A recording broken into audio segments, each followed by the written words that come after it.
Salut les amis, on se retrouve pour faire les machines virtuelles gratuites du tier 2 du starting point de Hack the Box. Et on va commencer tout de suite avec la première, Archetype. Alors cette première box, je l'ai démarrée, elle est en 10.129.248.0. Donc je vais ping 10.129.248.0. 10.129.248, j'ai fait une erreur. Et elle est accessible. Donc on va commencer avec un map, -sc pour les scripts, -sv pour les versions, -t4 pour la rapidité, 10.129.248.0. Alors on voit qu'on a trouvé un SMB sur le port 445 ainsi qu'une base de données Microsoft SQL Server sur le port 1433. Donc première chose qu'on va faire, c'est qu'on va attaquer le SMB pour commencer. On va utiliser SMB client, moins grand L, anti-slash 10.129.248.0,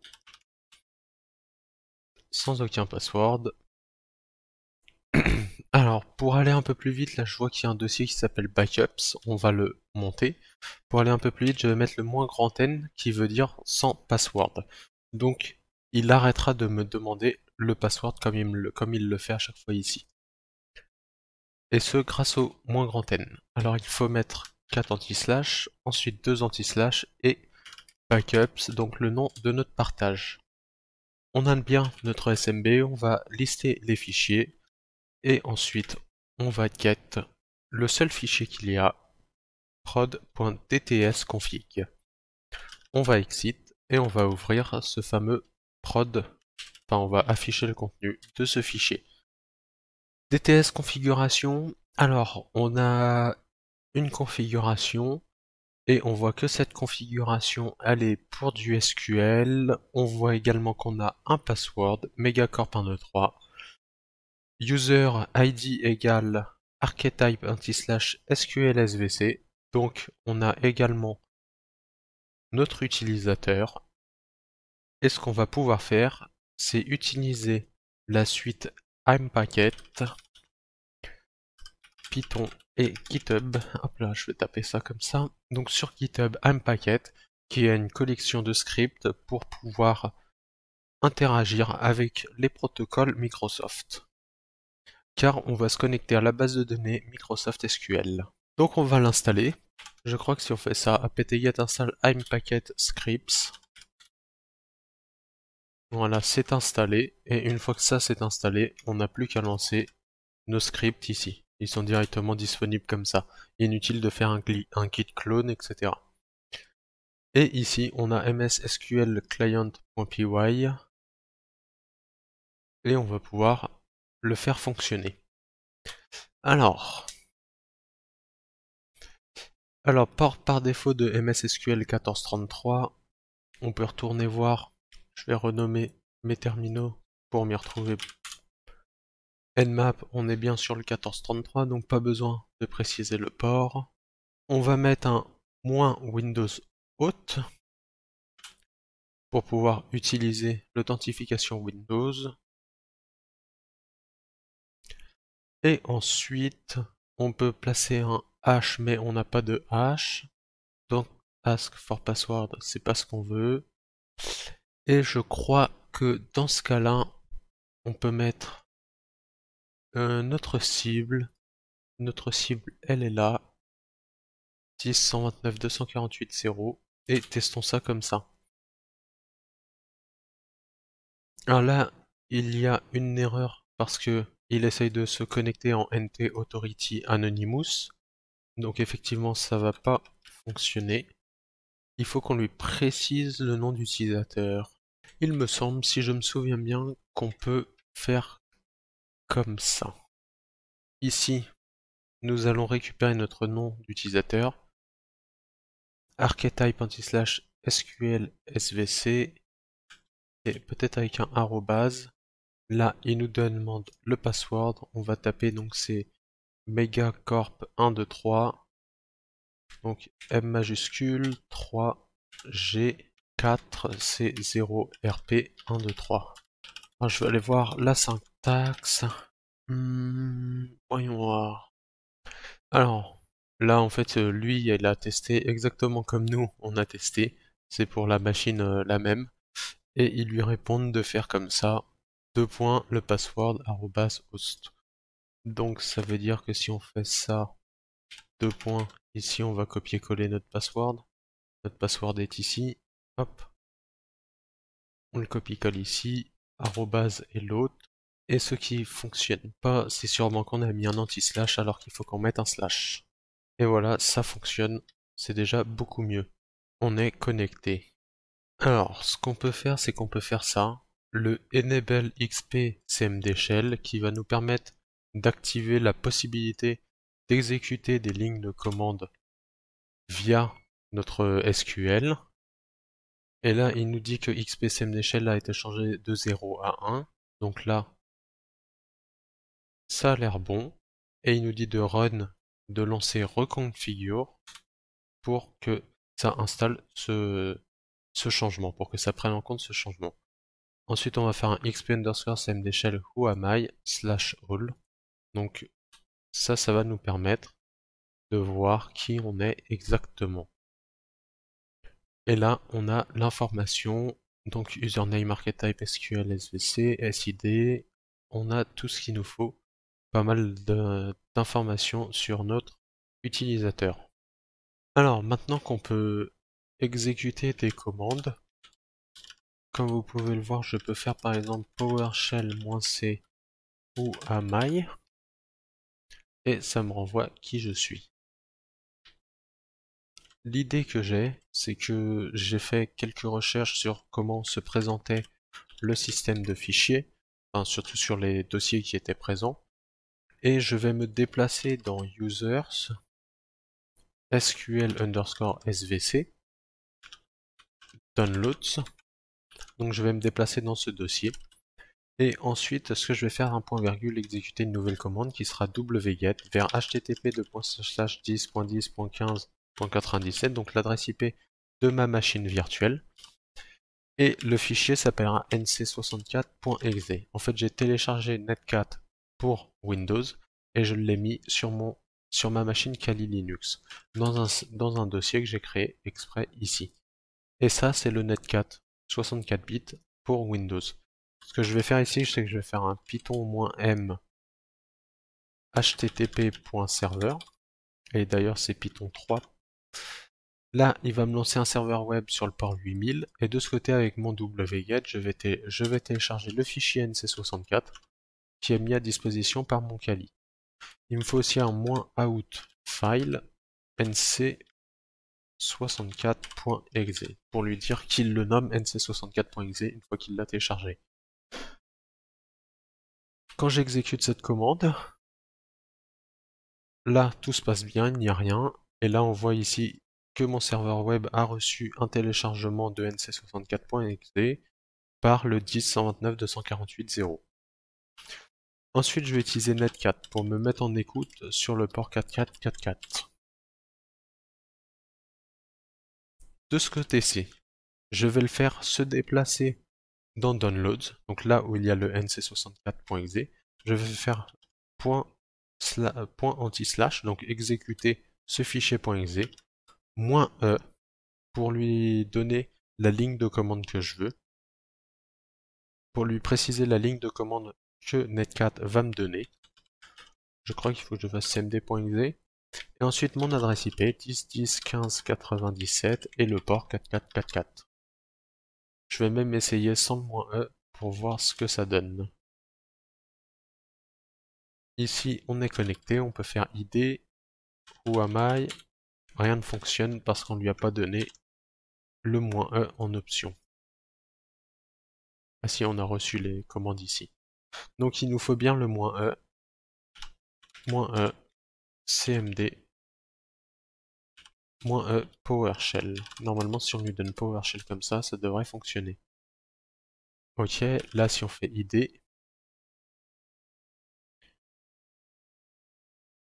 si on fait who am I, on a la réponse. Ok. Donc là, on peut faire un dir pour voir les fichiers qui sont présents. On peut retourner en arrière. faire un dir, cd point et dir. Donc on voit qu'il y a un dossier administrator. On va rentrer dedans. Et j'ai pas le droit, donc ça c'est normal. On va cd dans SQL underscore svc. Et on va aller sur desktop et faire un dir. Et là on a l'user.txt. Donc on peut faire type user.txt. Et là ici on a le flag. Alors maintenant il faut qu'on trouve le moyen pour devenir admin. Alors donc ici on a le flag de notre utilisateur. Ce qu'on va faire, c'est qu'on va aller voir l'historique. Donc pour voir l'historique, on va aller dans appdata. On va aller dans le fichier appdata. Il n'apparaît pas quand je fais un dir, c'est normal, c'est un fichier caché. Ensuite dans appdata, on va aller dans roaming, puis dans Microsoft, puis ça sera PowerShell. Non, donc Microsoft, on va faire ça un à un. Dans Microsoft, on va aller Windows. Après Windows, là c'est ici qu'on a PowerShell. Donc tout ça c'est le chemin pour aller voir l'historique des commandes qui ont été tapées. Donc ensuite il faut rentrer dans ce dossier, on fait un dir. Ici on a le console host history, donc on peut faire type console host history. Et ici on obtient juste là user administrator et là le mot de passe megacorp admin. Et enfin pour terminer, ce qu'on va faire c'est que dans un autre terminal, on va utiliser psexec.py suivi du nom d'utilisateur administrator arrobase la machine en question, donc 10.129, j'ai un doute, 10.129.248.0. Il va nous demander le password, on va utiliser donc le password que l'on vient de trouver ici, juste là, on le copie, copie-colle, et psexec va s'occuper de se connecter, et là on est connecté, on peut faire un dir, sauf qu'on est en train de faire un dir sur système Windows 32, ce qui est un peu chiant. Donc on va recommencer, et on va se déplacer, cd c:/users /administrator, et ensuite après dans documents, dans desktop je veux dire, desktop, et ici on a notre route.txt, on a notre flag ici. Il ne reste plus qu'à aller répondre aux questions et rentrer les deux flags que l'on a trouvés. Voilà, c'était tout pour la première machine. On va attaquer la deuxième machine. C'est parti pour la machine suivante qui s'appelle Oopsie. Comme toujours, on commence par la ping. Elle est en 10.129.142.108. 10.129.142.108. Donc ça, c'est bon. Ensuite, on fait notre nmap, toujours avec les mêmes options. -c pour les scripts, -sv pour les versions, et -t4 pour aller un peu plus vite. Alors, on a le port 22 d'ouvert, le SSH, ainsi que le port 80, donc du HTTP. Ce qu'on peut faire, c'est qu'on peut aller visiter ce site, donc 10.129.142.108, 10.129.142.108, et là, on peut visiter ce site. Pour visiter ce site et récupérer la plupart des fichiers, ce qu'on va faire, c'est qu'on va utiliser un proxy. Le proxy en question qu'on va utiliser, ça sera Burp Suite. Donc on commence par le démarrer. On ne veut pas update et on va faire un projet temporaire.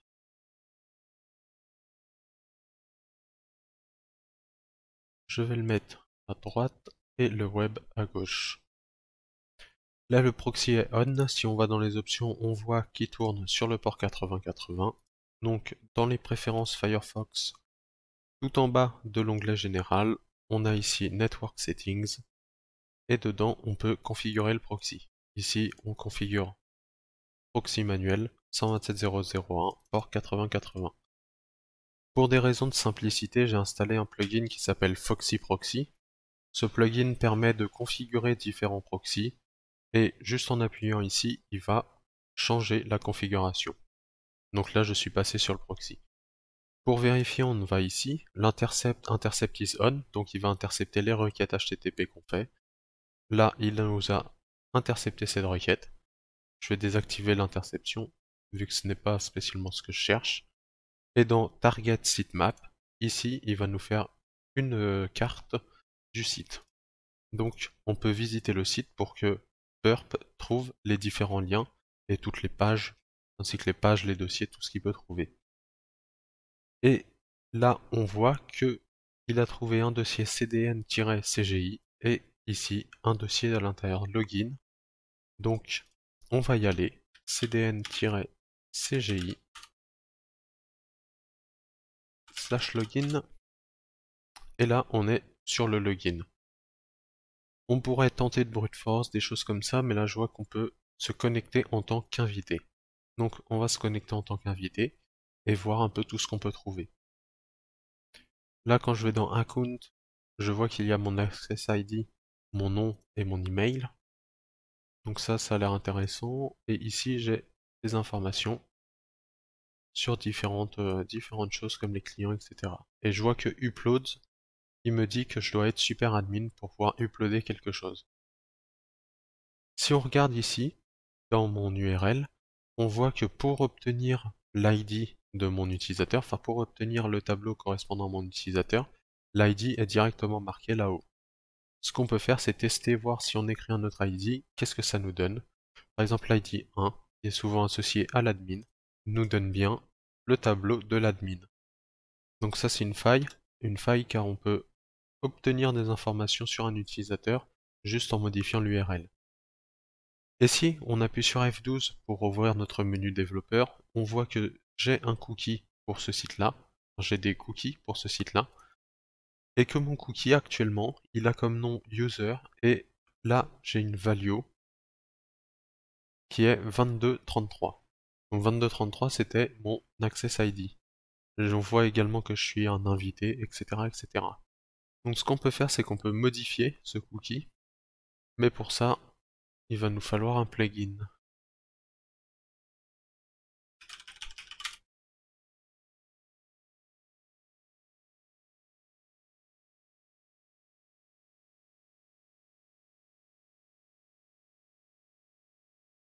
Là, on a par exemple ça, Cookie Quick Manager, qui nous permet de voir, rechercher, créer, éditer des cookies. On va installer ce petit plugin. Hop là. Une fois qu'il est installé, voyons voir. Si je fais Manage All Cookies, j'ai beaucoup de cookies, mais ceux qui vont m'intéresser, c'est ceux du site 10.129.142.108. 10.129.142.108. Donc là, j'ai un user, name user, value, on va la changer par 34.322. 34.322.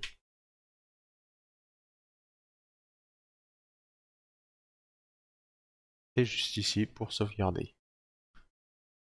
Et là, si je rafraîchis la page, on voit que je suis 34.322. Donc jusqu'ici, c'est bon.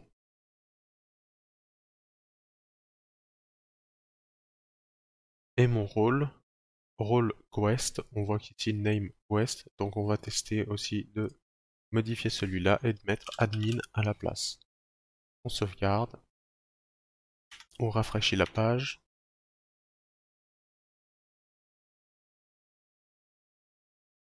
Là, il demande toujours l'ID 2, mais par contre, si on va dans Upload, maintenant qu'on a les cookies admin, on peut uploader des fichiers. Donc là, l'idée, ça va être d'uploader un reverse shell PHP. Donc, je vais rechercher PHP reverse shell. Pentest Monkey, tout ça, ça ira très bien.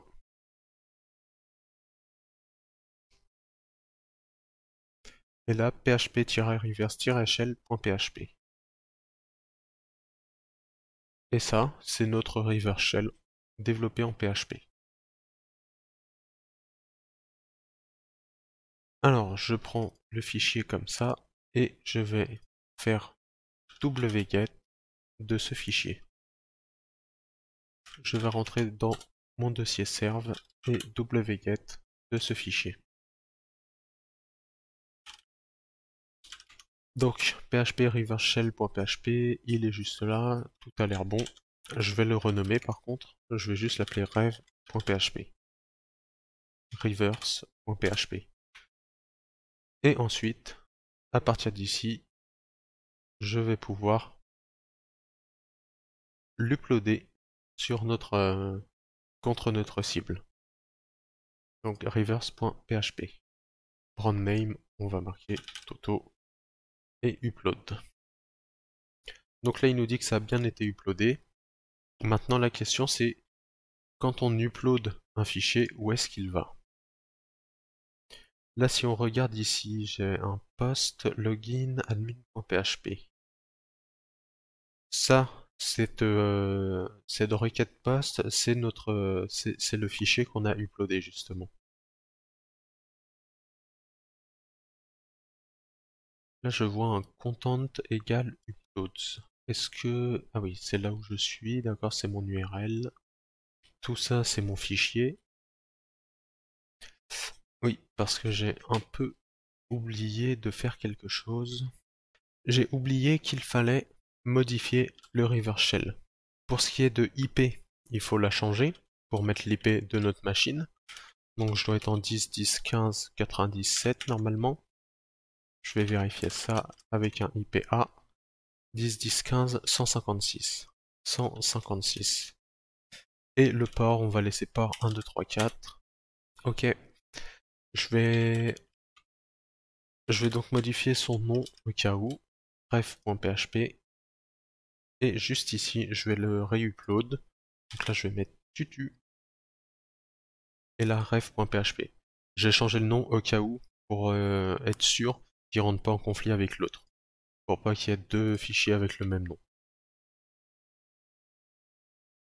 Ensuite, on va utiliser dirb qui nous sert à craquer, qui nous sert à brute forcer les chemins d'un serveur HTTP pour trouver des dossiers. Et on va lancer compte 10.129.142.108. Parce que je ne sais pas où arrivent les fichiers qui ont été uploadés, et dirb va peut-être pouvoir me le dire. Là, il nous a trouvé un dossier /uploads à la racine du site. On va visiter ça. Donc, si je vais sur /uploads,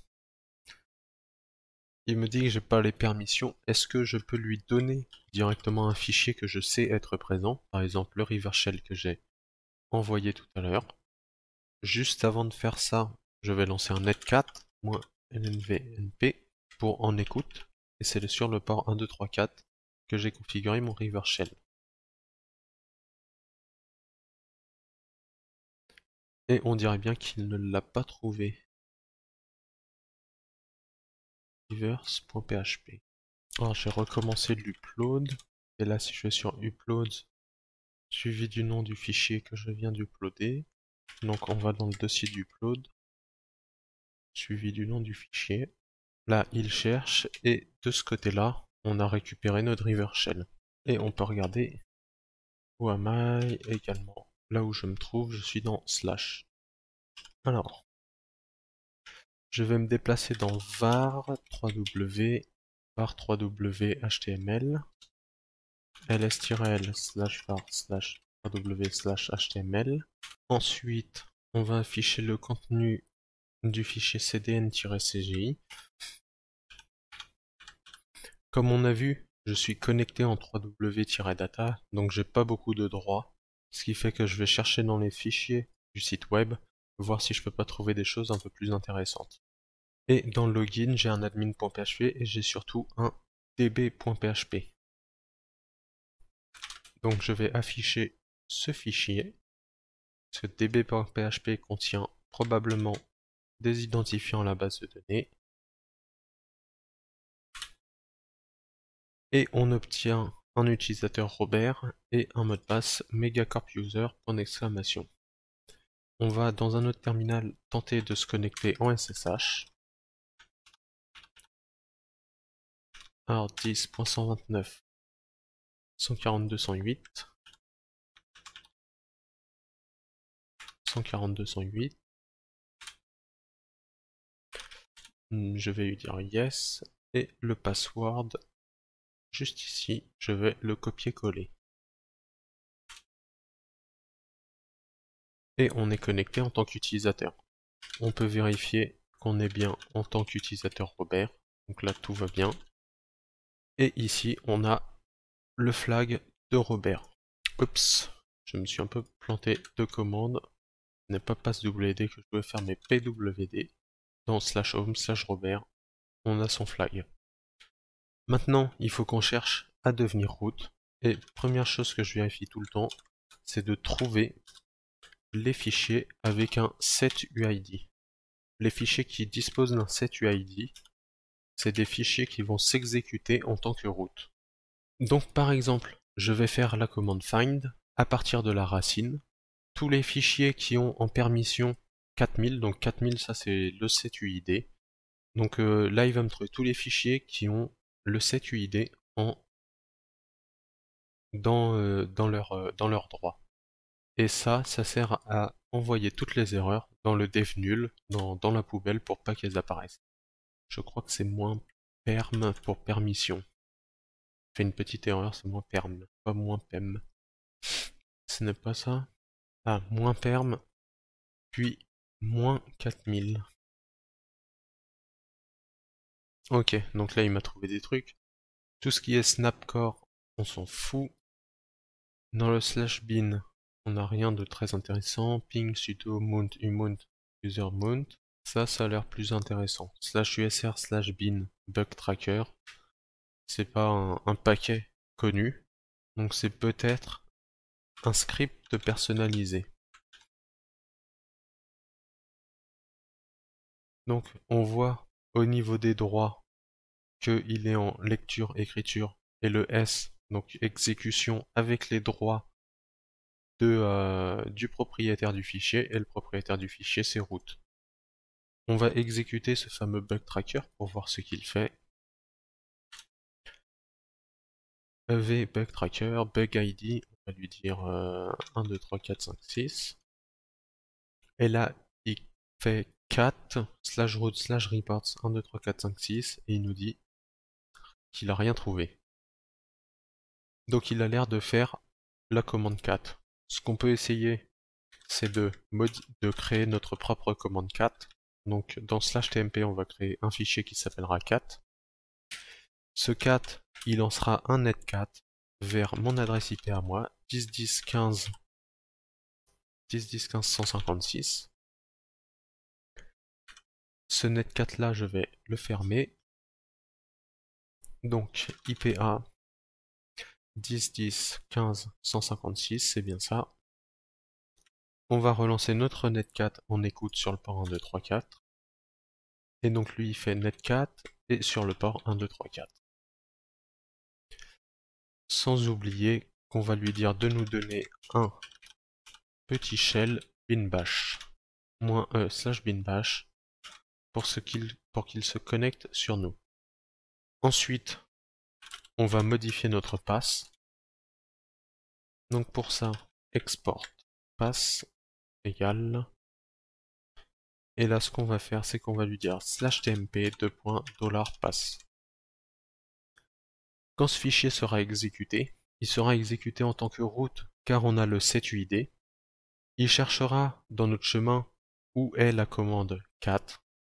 Et quand il cherche la commande cat, il commence par usr local_sbin, ensuite il la cherche dans localbin, etc., etc. Nous on met /tmp en premier, donc il va commencer par faire par chercher cat dans /tmp et il trouvera notre fichier à nous, qui relancera un netcat. On fait ça, et dernière petite chose, il faut rendre exécutable notre fichier, /tmp/cat. Et ensuite, on n'a plus qu'à envoyer ça, à lui donner un ID aléatoire. Et j'ai mal écrit mon netcat. Donc je vais supprimer cette histoire de -e. Relancer, là il est bloqué, c'est normal, il s'est connecté en netcat. Juste ici en netcat, on est connecté. On peut faire ID. Mais là, on n'a pas de shell. Donc c'est ça qui va nous poser problème. Donc on va faire autrement. On va faire une autre commande. On va faire cette commande bash. Donc port 1, 2, 3, 4. IP 10.10.15.156. Et avec ça, il devrait réussir à se connecter. Évidemment ici, il faut repasser en écoute. On lui redonne un ID. Est-ce qu'il faut que je lui précise le shebang? Ok, là ça a fonctionné. On a obtenu un shell et on est en tant que route apparemment. Donc on va faire un ID. Ah, en fait c'était ça, j'avais pas précisé le shebang et donc il aimait pas trop. Je suis dans Home Robert, donc on va se déplacer vers /route. Et ici on va regarder, on a le route.txt, on a notre flag, on a tout ce qu'il nous faut pour la machine, pour répondre aux questions de la machine. Alors, la machine vaccine, elle se trouve en 10.129.142.141, donc on va la ping. Elle est bien présente, ça c'est bon. On va faire un nmap, -sc pour les scripts, -sv pour les versions et -t4 pour la rapidité. Alors qu'est-ce qu'on trouve d'ouvert? On trouve un FTP d'ouvert, on trouve un SSH et également un TCP, un port 80, donc un port HTTP. Pour le FTP, on voit qu'il y a un backup.zip, parce que l'Anonymous peut y accéder. Donc première chose qu'on va faire, c'est se connecter à ce FTP.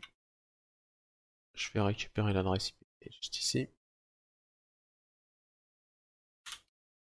Name Anonymous, pas de mot de passe. Et là, on va faire get backup.zip. Ok, donc là il me dit que c'est ok. Je vais move ce backup dans le dossier serve. Hop, et me déplacer dans ce dossier. Ensuite, je vais dézipper ce fichier. Et il a un password. On peut essayer de brute forcer ce password. Il faut utiliser d'abord zip to John qui va transformer ce fichier zip en un hash qui sera lisible par John the Reaper. John the Reaper, c'est un logiciel qui nous permet de craquer des mots de passe. Donc là, il nous donne toutes ces informations. En fait, on va lui dire de renvoyer la sortie de cette commande dans un fichier qu'on va appeler tocrack.txt. Ok, là si on cat tocrack, on a ici notre hash. Et on va pouvoir utiliser John pour craquer ce hash. Donc là j'ai envoyé John sans rien. Et il nous dit qu'il a chargé un hash pkzip 3264. Il a pris une liste par défaut, password.lst dans usr John. Et là il nous dit use de -show option, all de cracked password. Donc normalement si on fait John -show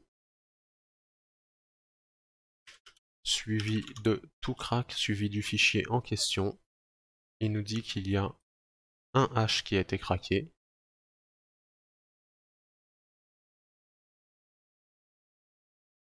Et le hash en question nous donne ce mot de passe une fois craqué. Donc 64, 18, etc. Donc maintenant on peut dézipper le fichier avec ce mot de passe, en utilisant ça là, ce mot de passe 74, etc. Donc j'ai rentré le mot de passe et on voit que j'ai bien obtenu un index.php et un style.css. On va ouvrir l'index.php. Qu'est-ce qu'on peut voir? On voit que il y a un utilisateur admin, qu'il a un MD5, et que le MD5 doit correspondre à ça. Donc ça, c'est le mot de passe de l'administrateur haché en MD5. Par contre, le MD5, c'est connu pour être pas sécurisé du tout. Donc on va aller sur le site CrackStation et copier-coller ce MD5. Alors je peux pas copier-coller ici depuis VI, donc je vais faire un cat index.php, récupérer le MD5 et le mettre dans CrackStation. Et il me trouve un QWERTY789. Donc on a un utilisateur admin et le password QWERTY789. Et on voit que c'est pour aller sur dashboard.php.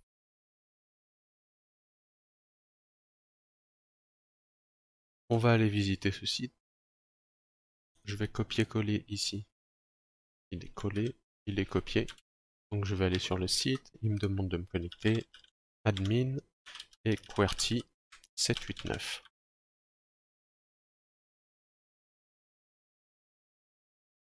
Donc là, on a des noms, types, on a un catalogue, on peut ranger par nom, par type, ok. Pour l'instant, il y a l'air de rien avoir de plus. On peut rechercher si je fais AAA, si je recherche juste B. Est-ce qu'il n'y aurait pas une injection SQL ici? Là, en mettant une single quote et un dièse, j'ai une erreur SQL qui apparaît ici.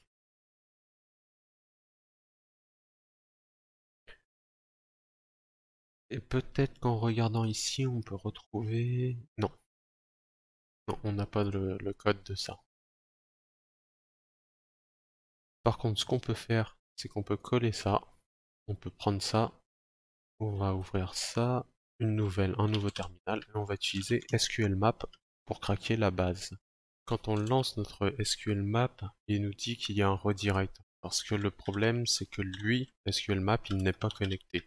Donc on va lui proposer un -, cookie.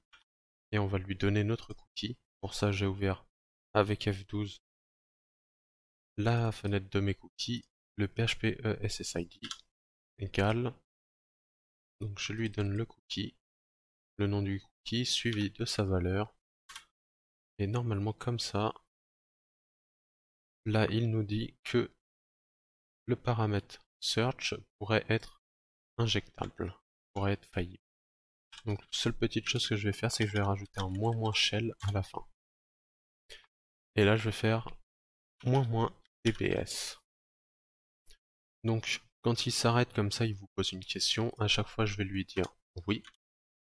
Je vais le laisser les paramètres par défaut.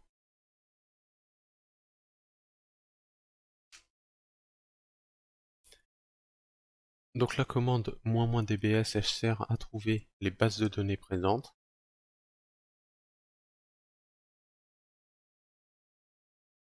Et là, on va le laisser faire ses attaques. Ok. Et il devrait nous ressortir toutes les bases de données qui sont présentes. Et là, on a nos bases de données présentes, information schema, pg catalogue et public. Maintenant, on va faire un -d pour sélectionner une base de données.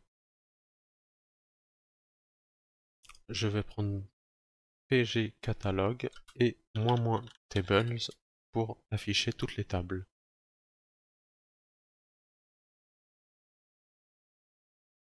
Et là, on a beaucoup de tables, 62 tables.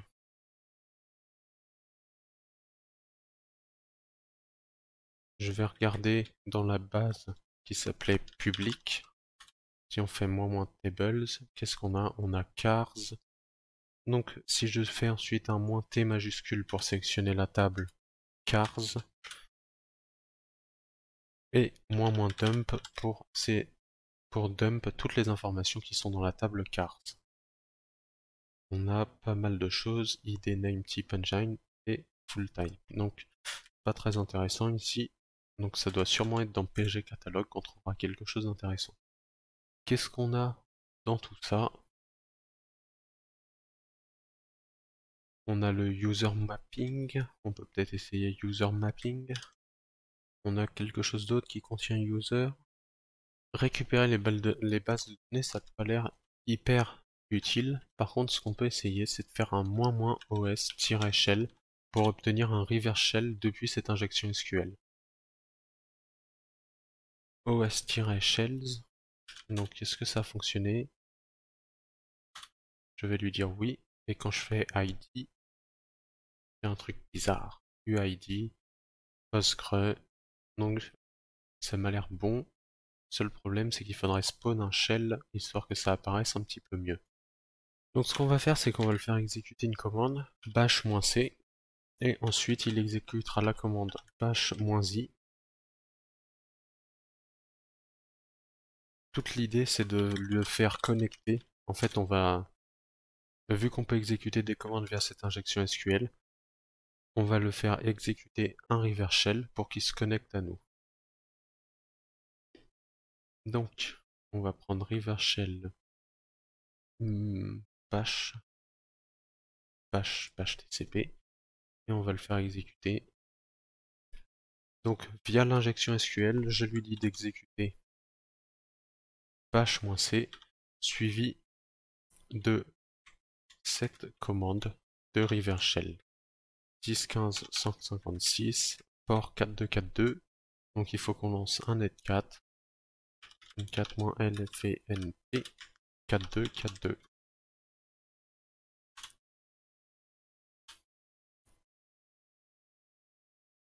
Et ici on obtient notre shell. On peut faire un ID, on voit qu'on est connecté en Postgre. On est dans varlib Postgre 11 main, cd/home. Est-ce qu'on peut faire...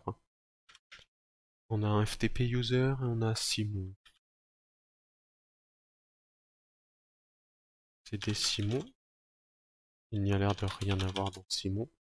Une fois qu'on aura connecté, on utilisera cette commande Python, pour spawner un shell un peu plus correct.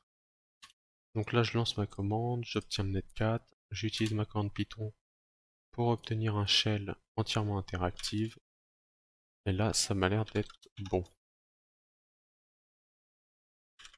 Ce qu'on peut faire, c'est qu'on peut aller dans var 3w html, donc c'est ici qu'il y a tous les fichiers du site web, et on peut afficher dashboard.php, et dans dashboard.php, voir s'il y a des informations intéressantes.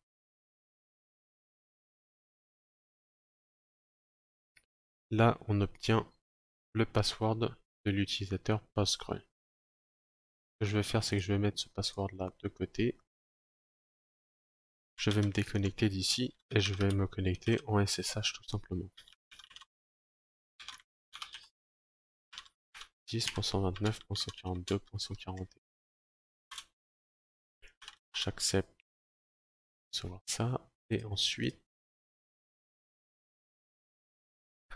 je prends le password qu'il y a ici, je le copie-colle et on est connecté.